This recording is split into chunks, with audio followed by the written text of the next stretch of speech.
O que pode estar gerando esse cansaço? Essa ideia de que encontra as pessoas estão sempre muito ocupadas e quando não estão ocupadas estão preocupadas se deveriam estar ocupadas. Olá, eu espero que você esteja bem. Eu estou gravando um vídeo aqui na minha cozinha, dentro da minha casa.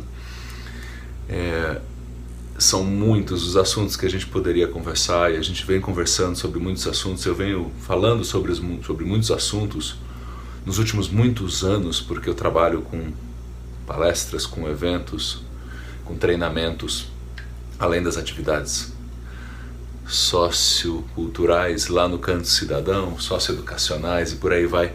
Agora, um dos temas mais relevantes que eu acredito que a gente precisa conversar, e quando eu falo que a gente, quem é a gente, né? Eu estou fazendo aqui um recorte já, ou seja, pessoas que vivem num ritmo um pouco mais ligado ao mercado de trabalho, dentro de uma sociedade mais metropolitana, dentro de um contexto que é considerado mais ocidental de relações de trabalho e tudo mais. Ou seja, provavelmente você que mora em São Paulo, Rio de Janeiro, e se alguém estiver fora, Nova York, Londres, e que tem um ritmo de trabalho ligado a grandes empresas ou médias empresas, enfim, eu acho que você me entendeu. Porque para outros contextos talvez essa fala não faça nem sentido, ou ela pode até parecer aquela questão de arrumar problema onde em tese não seria um problema, porque tem muita gente que nem o direito de ter esse problema tem. Eu estou falando, por exemplo, de trabalho, por exemplo, de ter emprego, por exemplo, de ter uma ocupação, e o quanto isso gera de efeitos positivos, mas também de desafios no cotidiano. Então, colocado esse recorte,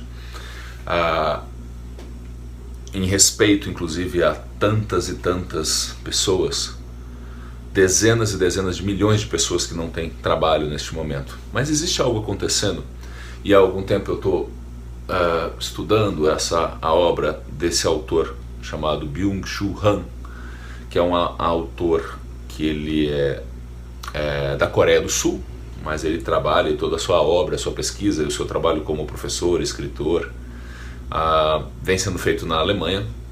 Ele tem um livro que se chama A Sociedade do Cansaço. Veja se o título já não é um título provocativo e preciso dentro do recorte que eu coloquei aqui, sabe?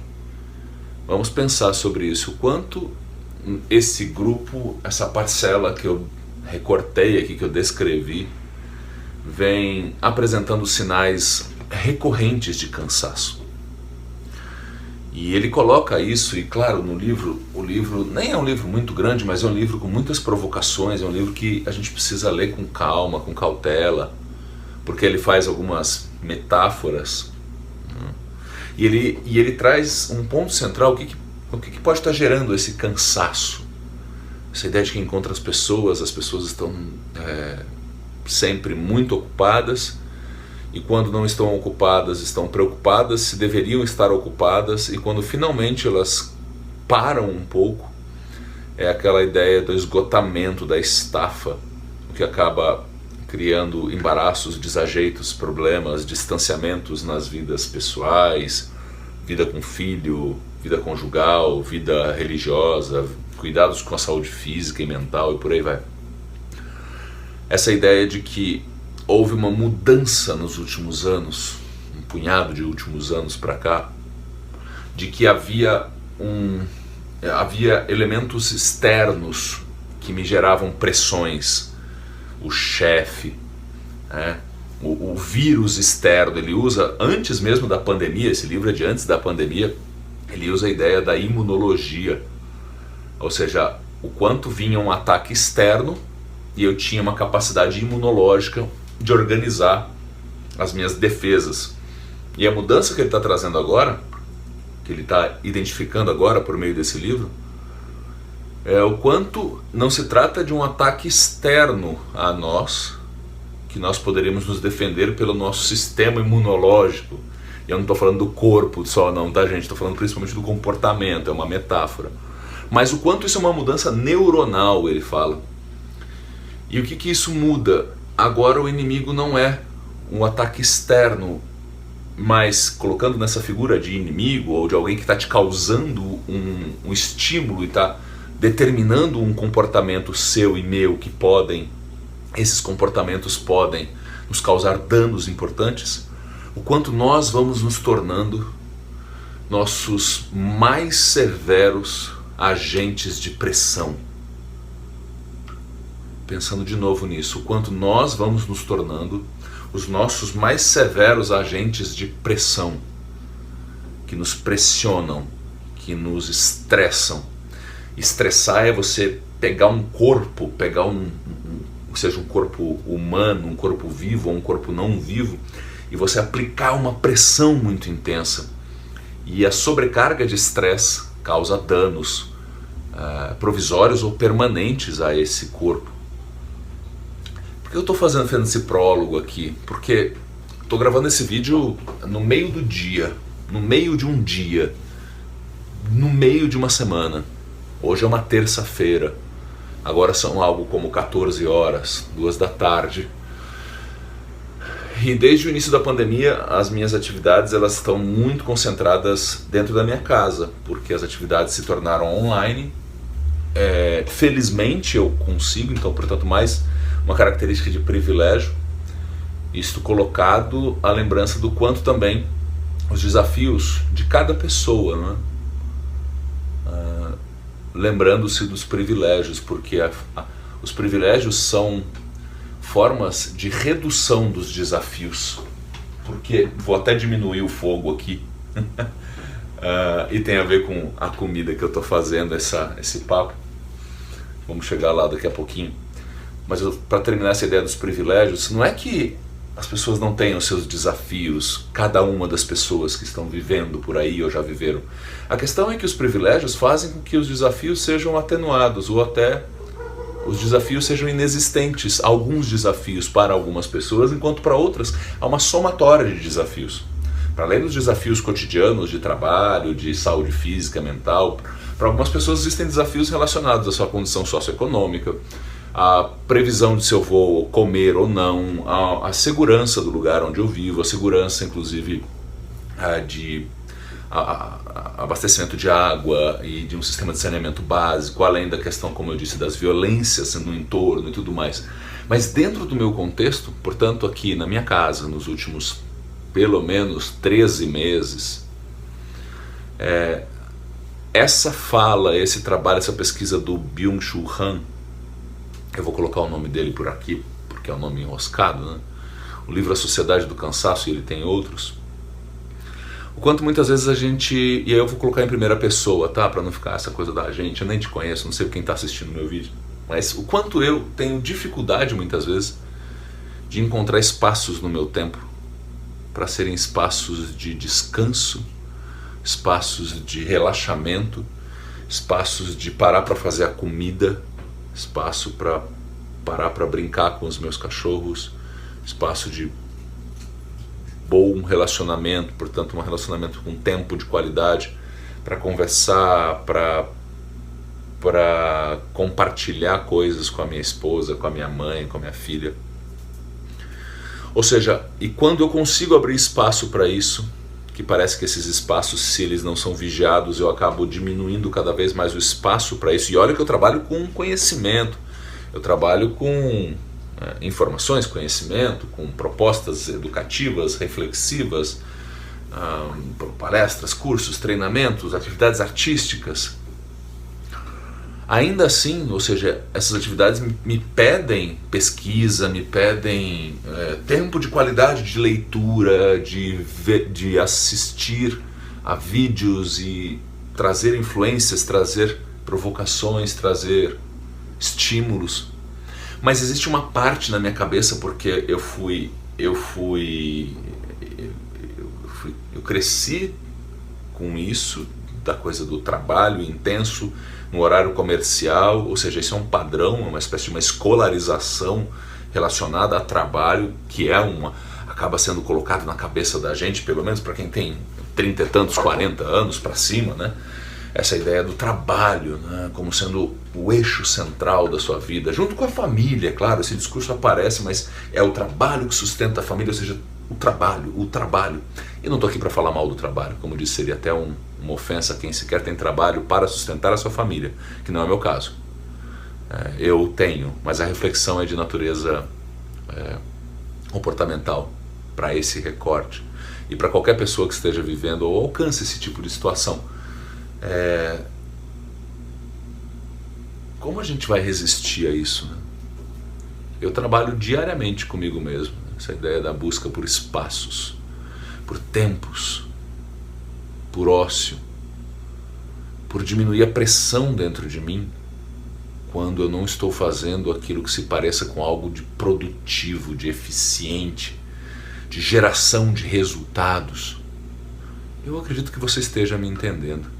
E o quanto essa falha que muitas vezes eu cometo de não abrir esses espaços de qualidade, porque às vezes você pega o tempo para fazer comida, mas você vai rapidão fazer comida, você já está pensando no e-mail que você vai mandar, você já está pensando em para quem você vai mandar um WhatsApp, para quem que você vai, que arquivo que você vai abrir, que arquivo que você vai fechar, que arquivo que você vai deletar, que arquivo que você vai criar.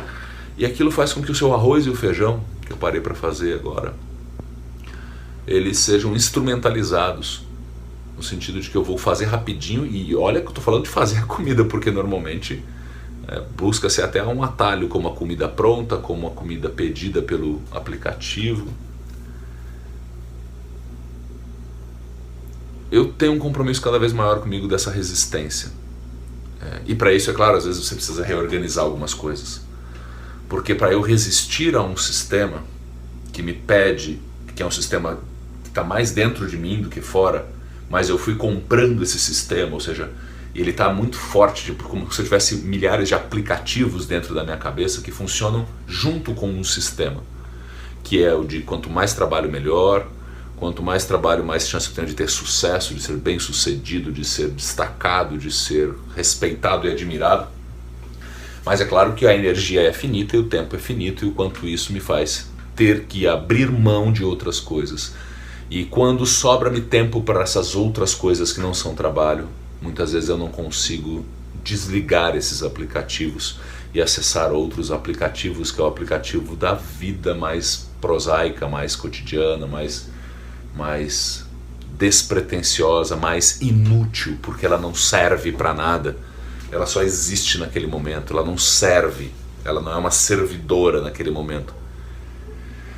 Termino aqui então com essa reflexão, desejando sucesso a mim e a você, se você se identifica com essa questão, para que a gente pense efetivamente o que a gente está fazendo com o nosso tempo, o que a gente está fazendo com as nossas relações, o quanto nós temos lucidez daquilo que a gente realmente precisa e deseja, para que a energia colocada no trabalho que vai te encaminhar para conquistar aquilo que você precisa e deseja, eu estou falando da relação de troca entre recursos financeiros e o seu apartamento e a sua casa na praia, e o seu carro e a escola dos seus filhos, e as roupas e as viagens e todos os bens e serviços que você quer consumir, o quanto efetivamente disso você realmente quer consumir, porque isso tem diretamente relação com o tempo colocado nisso, a não ser que você seja um milionário com a vida resolvida, então não é para você esse vídeo, desta forma, tá? Mas do que realmente a gente precisa para viver? O que realmente a gente quer para viver? Quais são as parcerias que a gente precisa e quer para viver? Quais são os arranjos que a gente faz no cotidiano para suprir essa parte, que é organizar a questão mais material, para que a gente possa ter tempo de qualidade para outras dimensões da vida da gente, inclusive comer o arroz e feijão que eu vou comer agora, feito por mim, ali fora, com uma farofinha, uma pimentinha, sabendo do meu privilégio de poder fazer isso por conta da alimentação, por conta de estar em casa. Mas a pergunta que fica para mim, mesmo com tantos privilégios, será que não é um momento de pensar nas verdadeiras e importantes transformações para tratamento da saúde mental, conjugal, espiritual, cultural? Essas coisas pedem tempo, essas coisas pedem defesa, porque Porque se a gente, e eu no meu caso, não protejo a minha agenda e não sou obstinado para dizer eu vou parar para fazer o meu exercício, eu vou parar para fazer a minha comidinha, eu vou parar para estar com a minha família, com a minha esposa, com os meus animais de estimação, o quanto eu me torno o cansado da sociedade do cansaço. E quando eu paro para essas coisas todas que são além do trabalho, que tipo de energia eu tenho? Que tipo de energia criativa de bons relacionamentos eu tenho? Que tipo de energia criativa e esponjosa eu tenho de absorver estímulos artísticos e de conhecimento de outras tantas pessoas incríveis que estão por aí? E aí fica esse paradoxo, a gente vive a sociedade conectada, mas quando a gente vai usufruir da conexão para além do trabalho, a gente está sem energia, muitas vezes, para usufruir. A gente liga para assistir uma série no Netflix, no Amazon Prime, na Globoplay, no YouTube. E a chance é enorme de você dormir rápido, porque há um cansaço. Vai esfriar minha comida, eu vou comer. Eu espero que não esfrie a sua vontade e a minha da gente resistir, e como resistência cada vez mais autopercepção, para ampliar o conhecimento da gente mesmo e com isso compreender o quanto eu preciso, o quanto eu quero, com quem eu quero. Um beijo.